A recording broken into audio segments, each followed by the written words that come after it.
Hi friends, welcome to stitching school by Jyoti. ఈరోజు వీడియోలో నేను ప్లెయిన్ ఫ్యాబ్రిక్ తోటి అంటే సిల్క్ ఫ్యాబ్రిక్ తోటి డిజైనర్ ఫ్రాక్ని ఏ విధంగా స్టిచ్ చేసుకోవాలో చూపిస్తున్నానండి. నేను ఆల్రెడీ మెజర్మెంట్ టాప్ నుంచి మెజర్మెంట్స్ తీసుకున్నాను. చెస్ట్ వెడల్పు 36 ఇంచెస్ అనమాట.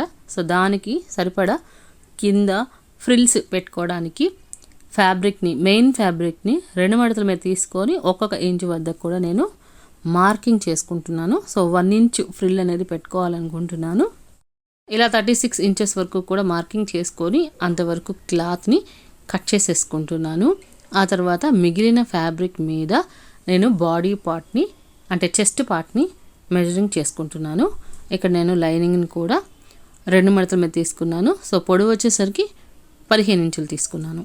ఇప్పుడు ఈ రెండింటిని ఇంకొక మడత వేసుకుంటే 4 పొరలుగా వచ్చేస్తుందండి. సో ఇప్పుడు మనం నెక్, ఆర్మ్ హోల్స్ మెజర్మెంట్ అనేది తీసుకుందాము. ముందుగానే నేను చెప్పినట్టుగా 15 ఇంచుల పొడవు అనమాట. సో మనకు 14 ఇంచులు అయితే సరిపోతుంది. 1 ఇంచు ఎక్స్ట్రా ఖర్చు కోసం ఉంచుకున్నాను. అలాగే నెక్ దగ్గర 5 ఇంచుల వరకు డీప్ పెట్టుకున్నాను. ఇప్పుడు వెడల్పు 36 ఇంచెస్ అని చెప్పాను కదండి. సో 9 ఇంచెస్ మెయిన్గా మనకి కావాల్సిన కొలత. ఆ తర్వాత మనకి ఎంతవరకు ఖర్చు కావాలో అంత పెట్టుకుంటున్నాను. ఇక్కడ నేను శారీ క్లాత్ని తీసుకొని ఆ తర్వాత డిజైన్ చేసుకుంటున్నాను. అట్లాంటప్పుడు మనకి ఎంత క్లాత్ పడుతుందో తెలియదు కాబట్టి ముందుగానే మన మెజర్మెంట్స్ తగ్గట్టుగా ఒక్కసారి చెక్ చేసుకొని ఆ తర్వాత కట్ చేసుకున్నట్లయితే మనకి చాలా ఈజీగా ఉంటుంది, క్లాత్ వేస్ట్ కాకుండా ఉంటుంది. ఇప్పుడు బాడీ పార్ట్లో షోల్డర్ పార్ట్ని మెజర్మెంట్ చేసుకొని 7 ఇంచెస్ దగ్గర మార్కింగ్ అనేది చేసుకుంటున్నానండి. అలాగే నెక్ యొక్క వెడల్పు వచ్చేసరికి 4 ఇంచెస్ దగ్గర మార్కింగ్ చేసుకున్నాను. సో డౌన్ అనేది 5 ఇంచెస్ ఉంది. అన్నిటినీ కలిపి బాక్స్ కొట్టుకున్నాను.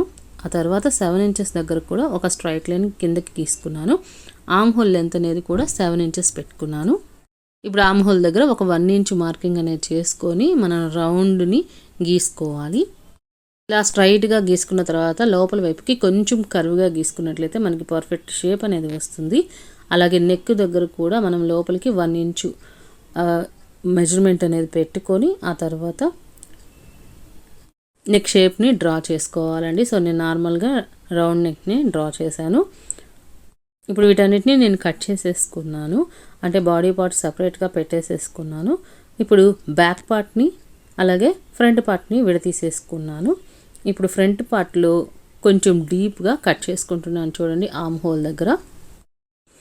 అలాగే నెక్ పార్ట్ని కూడా కట్ చేసుకుంటున్నాను. సో ఈ విధంగా కట్ చేసుకున్న తర్వాత మనం బ్యాక్ పార్ట్ని తీసుకుందాము. బ్యాక్ పార్ట్కి నేను ఇంత డీప్ పెట్టట్లేదండి. ఫ్రంట్ 5 ఇంచెస్ తీసుకున్నాను కాబట్టి బ్యాక్ నేను 4 ఇంచెస్ వరకే తీసుకుంటున్నాను. సేమ్ రౌండ్ నెక్కే పెట్టుకుంటున్నాను. మీకు నెక్ అవసరం లేదు అని అనుకుంటే 1/2 ఇంచు వరకు డౌన్ చేసేసుకొని జస్ట్ రౌండ్గా కట్ చేసేసుకున్నా సరిపోతుంది. ఇప్పుడు మెయిన్ ఫ్యాబ్రిక్ని నేను 4 పొరల మీద తీసుకున్నానండి. దీన్ని నేను స్లీవ్స్ కోసం మెజరింగ్ చేస్తున్నాను. సో మనకి బాడీ పార్ట్ మొత్తం కూడా 15 ఇంచుల పొడవు ఉంది. అదేవిధంగా మనం 15 ఇంచుల పొడవు తోటి క్లాత్ని తీసుకోవాలి. మనం డబుల్ ఫోల్డింగ్ మీద ఉంది కాబట్టి అది 30 ఇంచెస్ వస్తుంది. ఆ తర్వాత వెడల్పు అనేది మధ్యలో 4.5 ఇంచుల వరకు వచ్చేట్టుగా పెట్టుకుంటున్నాను. ఇక్కడ మనం డిజైన్ చేస్తున్న స్లీవ్స్ అనేవి మనకి 3 లేయర్స్ వస్తాయండి. సో 3 లేయర్స్ కూడా 3 డిఫరెంట్ మెజర్మెంట్స్ తోటి తీసుకోవాలి. ఒక్కొక్కటి పొడవు అనేది సేమ్ ఉంటుంది, వెడల్పు మాత్రం తగ్గుతూ వస్తుంది. ఈ విధంగా తీసుకున్న తర్వాత ఒక బాక్స్ని డ్రా చేసుకొని ఆ తర్వాత కింద వైపు నుంచి ఈ విధంగా క్రాస్గా మనము ఒక గీతని గీసుకోవాలి. అక్కడ షోల్డర్ పార్ట్ దగ్గరికి వచ్చేసరికి మనకి వెడల్పుగా వస్తుంది. డౌన్ పార్ట్ వచ్చేసరికి మనకి కొంచెం వెడల్పు తగ్గుతుంది. ఈ విధంగా 2 స్లీవ్స్ని నేను కట్ చేసుకుంటున్నాను కాబట్టి 4 పొరల మీద పెట్టుకున్నాను. ఇదే విధంగా మిగతా 2 రకాలు కూడా మనము కట్ చేసుకోవాలి. నార్మల్గా మనం స్లీవ్స్ అంటే షేప్ కట్ చేసుకుంటాం కదా, దీనికి షేప్ అనేది అవసరం లేదండి. స్ట్రైట్గా కట్ చేసుకుంటే సరిపోతుంది.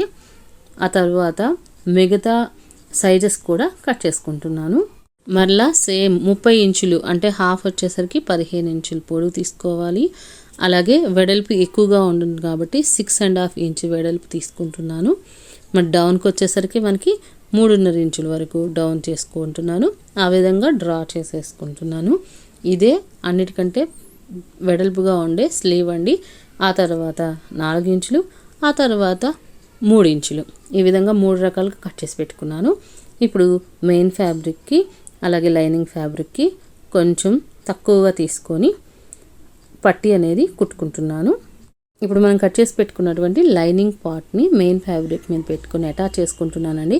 సో నేను నెక్ని స్టిచ్ చేసుకుంటున్నాను. ఈ విధంగా స్టిచ్ చేసుకున్న తర్వాత కట్ చేసేసుకొని కొంచెం చిన్న టాకాలు కట్ చేసుకొని ఆ తర్వాత రివర్స్ చేసుకొని మళ్ళీ ఒక స్టిచ్ అనేది వేసుకోవటం వల్ల మనకి నీట్గా ఉంటుంది. దీని మీద నేను ఒక చిన్న సిల్వర్ కలర్ బార్డర్ని అటాచ్ చేశానండి. ఆ తర్వాత మనం బ్లౌజ్కి బ్యాక్ టక్స్ వేస్తూ ఉంటాం కదా, అదేవిధంగా షోల్డర్ని హాఫ్కి మడత పెట్టేసేసుకొని అక్కడ చిన్న టక్స్ అనేవి ఫ్రంట్ టు బ్యాక్ 2 వైపులా కూడా ఇచ్చుకున్నాను. ఇలా ఇవ్వటం వల్ల మనకి ఫ్రాక్ అనేది మంచి ఫిట్టింగ్ అనేది వస్తుందండి. సో ఈ విధంగా front side back side 4 tucks అనేవి ఇచ్చేసుకున్నాను. ఇప్పుడు ఫ్రంట్ పార్ట్ని బ్యాక్ పార్ట్ని అటాచ్ చేసుకున్న తర్వాత మనకి ఈ విధంగా నెక్ అనేది కనిపిస్తూ ఉంటుంది. ఇక్కడ ఆర్మ్ హోల్ దగ్గర మనము ఒక లేయర్ని అటాచ్ చేసుకోవాలి, అంటే స్లీవ్స్ని. అలాగే మనము టక్స్ ఎక్కడైతే వేసామో ఆ స్ట్రైట్ లైన్ మీద ఇంకొక 2 లేయర్స్ని అటాచ్ చేసుకోవాలి. ఇలా అటాచ్ చేసుకునేటప్పుడు మీరు వెడల్పుని ఒకసారి చెక్ చేసుకొని ఆ తర్వాత ఒకదాని ఒక తర్వాత ఒకటిగా వచ్చే విధంగా అరేంజ్ చేసుకొని స్టిచ్ చేసుకోండి. అలాగే స్లీవ్స్ని అటాచ్ చేసే ముందుగానే మనము ఎడ్జెస్ని జిగ్జాగ్ చేసుకోవాలండి. జిగ్జాగ్ చేసుకున్నట్లయితే మనకి ఈ డిజైన్కి చాలా బాగుంటుంది. మీకు ఇక్కడ కనిపిస్తున్నట్టుగా 3 లేయర్స్గా ఫామ్ అవుతాయి.